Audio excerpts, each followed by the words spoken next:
Welcome back to Great Day. My next guest is raising a glass to raise awareness for breast cancer. Matthew Massey is the founder and CEO of Champagne Madame Zero, the first and only Houstonian-owned champagne house. This month, his Bubbles for Breast Cancer Awareness campaign turns every pour into a way to support the fight. Good morning. Good morning, Deborah. All right, before we get into that, I want to remind people of your story. You grew up in Galveston. Yep, Galveston, born and raised. You were in the hospitality industry, you know, doing different jobs and things. And so you came across this interest in wine, but didn't really act on it yet. Yeah, I mean, ultimately, I was working for my first vehicle when I was in high school, working for a little Italian bistro, fell in love with wine. You know, that's my passion ultimately. I also found that I had a hereditary issue that really drove me into having to focus in heavily on fitness and nutrition.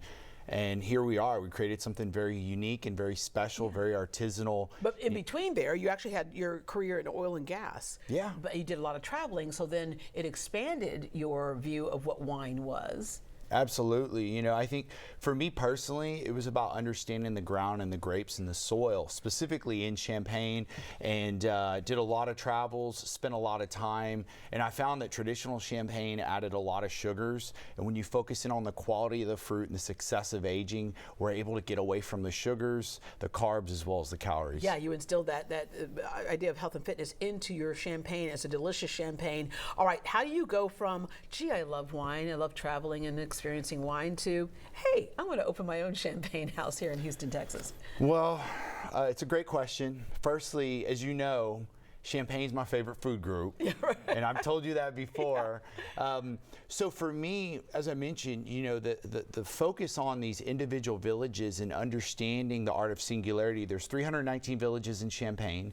I wanted to study and understand the individual villages. I wanted to understand the different styles and characteristics, and ultimately, through years of research, you know, we focused in on old vines, 47-year-old vines, and I think the uniqueness of grower Champagne is really what drove me into this style that I fell in love with, and I decided to create something really special with the right partner back in France, and ultimately it drove the launch of Madame Zero 4 years ago. Yeah, you say the 47 years, so that's the lineage of something, if you will, the pedigree of the grape, right? Absolutely. All right, so let's go ahead and pop some corks here and tell me what we got. And by the way, it's award-winning wine.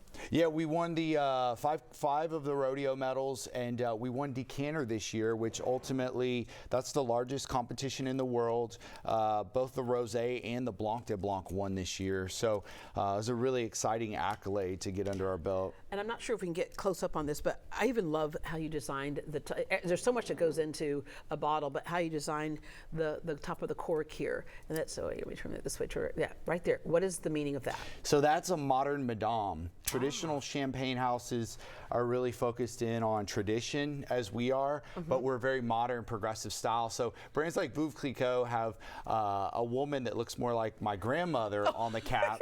And with us having nutrition on the label, really focusing in on this excessive aging, getting away from the impacts of sugar, that's where the modern Madame was born. All right, let's take a little taste. So we're going to start off with the classic, the 5-year age Blanc de Blanc.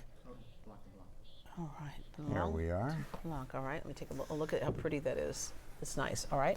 So you'll notice those bubbles are very fine, delicate, and precise because we're aging 4 years longer than traditional champagne. That honey on the nose, that fresh fig. Yeah.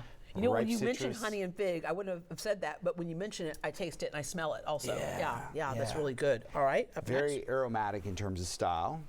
The second release is our extra age rosé. And what makes a rosé? It's about the grape, right? The specific grape?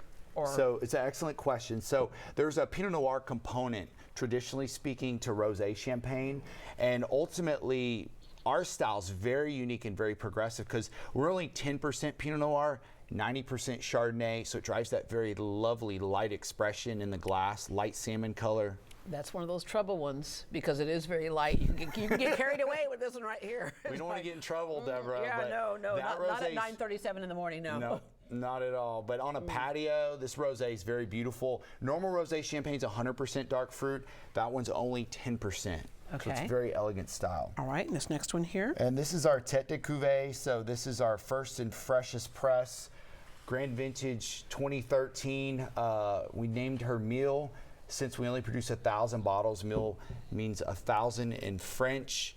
And ultimately, this is our most opulent expression. Oh, Mill and I need to be friends. Oh, close friends, I'm Yeah, sure. close friends. We're close We only have friends. 250 bottles left, so close friends hopefully sooner rather than later. Yeah.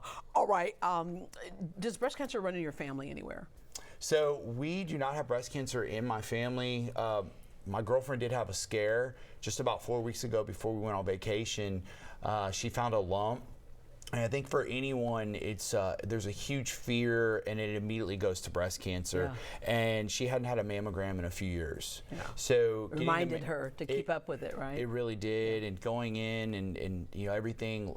Thank goodness everything was safe. Everything worked out. She doesn't have breast cancer, but you know, that really reemphasized the fact that that annual mammogram is everything to give you the peace of mind. And this is a cause that you're very close to. And so tell us what you're doing with Bubbles for Breast Cancer. You have a brunch that's coming up, right? Yeah, so we're really excited. So for breast cancer awareness, we have a campaign we're doing called Bubbles for Breast Cancer, and it's for the full duration of October. Champagne Madame Zero is donating $5 back per bottle sold or glass, and we're also making specialty cocktails with 8 of our key partner restaurants. Annabelle Brasserie is one of them, the French restaurant near downtown, right? That is one of them, and we're doing a brunch on the 12th and the 26th with them, which is a pink themed brunch. So we're super excited about that So we'll one. see lots of pink. And then other partners where you can find your champagne are like, you know, what, Musafer, Hotel Grand Duca, Tony's, Turner's Cut, the Annie, Annabelle Brasserie, as you mentioned, Emilia's Havana, and a full list of vendors is on your website. And what I love, especially in Houston, is that we have great businesses, but our businesses always want to pour back into the community, and you literally are pouring back into the community. So thank you so much for what you do. You even dress the part. Thank you. All right. For a full list of events and vendors where you can find Champagne Madame Zero and support their Bubbles for Breast Cancer Awareness campaign, just log on to greatdayhouston.com. And I love that you don't have those added sugars, so hey, I might just add an extra glass.